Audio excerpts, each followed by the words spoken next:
1 year ago today, my wife, 32 female, forgot it was our 10th anniversary together and I, 32 male, have to thank her. This is my story 9 months post D-Day. I'll refer to her as wife only to represent our current situation. We had been dating for 10 years, were approximately 15 days away from celebrating 2 years of marriage, had no children, the home lease was in her name, and had been living in a completely dead bedroom for 9 months after around 3 months of falling activity. When it happened, it was the stereotypical starfish duty. During those 9 months, she also refused me any type of love, hugs, massages, touches, kisses, etc. She said it was her method of forcing me to work on my PhD thesis. I acknowledged that I needed a reason to write it. I had changed occupations after completing the research portion and was no longer motivated to complete it. As a result, I fell for the abuse disguised as a positive thing.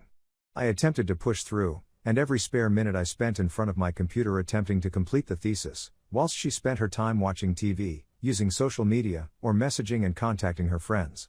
We hardly ever spent time together as a pair anymore. I blocked for about 3 months because I couldn't manage the strain of being trapped in the thesis and the lack of love, and rejection every time I attempted to receive a simple hug. I was pleading for affection and continually getting refused. It is soul-shattering, and my thoughts began to drift to suicide ideas. Every time I was alone and not working on my day job, I ended myself thinking about ways to terminate my life, weighing the pros and disadvantages of each option until I finally settled on one. Then I began to consider what messages I would leave behind and to whom. I had a moment of insight when choosing what message I would leave for my sister and had the strength to end it by eliminating what I believed was causing my misery. I chose not to continue attempting to write the thesis, and a few weeks later I stopped asking for love. It worked, and the suicidal impulses ceased. However, we were no longer husband and wife. She spent her time on the phone, texting or contacting someone, and even when we were doing anything together, which was unusual, she would stop it to assist a coworker with weird things. Basically, I and our relationship were at the bottom of her priority list. She began to create a practice of taking phone calls and going to the restroom at times when she should have been sleeping for the previous 9 years.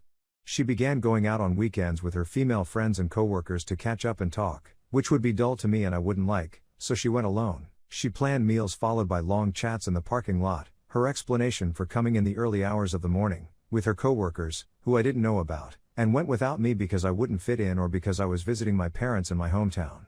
Whenever I complained about her strange behavior, she rejected my worries and made me believe I was insane.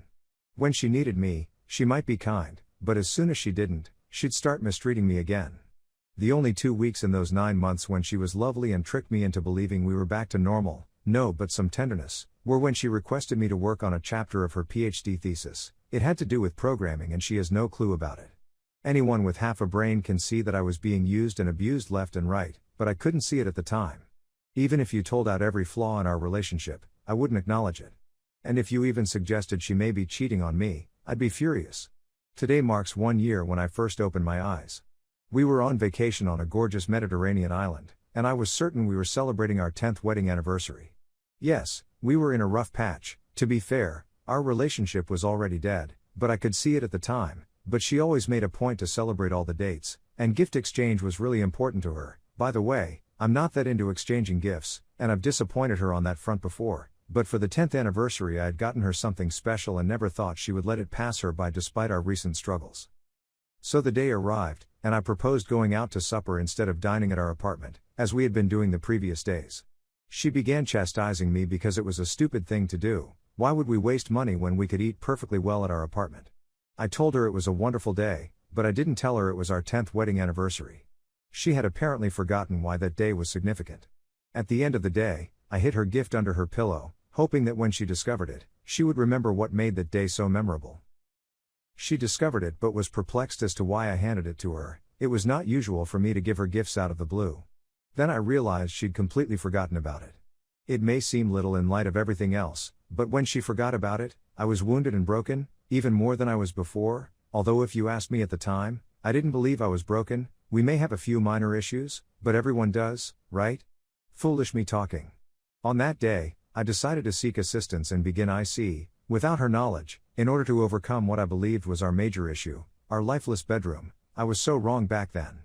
Looking back, the lifeless bedroom was the least of our issues, but what matters is that we made that choice, and I began IC as soon as we returned from our trip. In IC, I gradually began to see all of the abusive things I had been subjected to, but I still wanted to mend things, make us work, and go back to being happy like before. The thought of her cheating on me came my head, but I immediately dismissed it. There's no way she'd do that. We're just in a bind, there might be a million benign explanations for her behavior. It took around 3 months of weekly IC and more bouts of full disrespect and even boldness, or is it that she became too comfortable to effectively cover it? For me to start thinking about infidelity as a reason for her abusive behavior. Do you want some specifics? I'm sure you do. She didn't show her phone to anybody. Always in her hand or sight, and always with the front facing down. And she carried it with her wherever she went, even the restroom. She had never done any of these things before.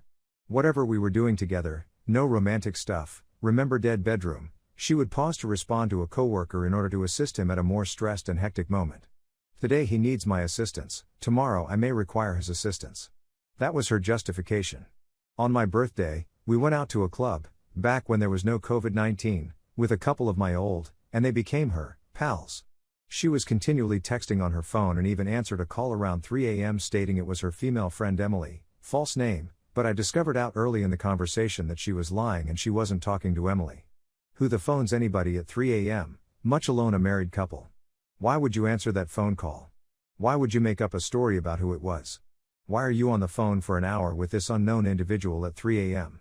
While we were celebrating my birthday with our friends, with whom we don't get to hang out very often because life happens? I believe you all guessed correctly who it was. But I didn't realize it at the time, and I hadn't even suspected it. I simply assumed it was another act of disrespect. On another occasion, we discussed going to the movies on Friday night since it was the final chance to see a movie we wanted to see. She said she was exhausted and didn't want to go out that day. She preferred to remain at home and relax on the couch. That is something I understand, and that is okay with me. As a result, I also remain at home.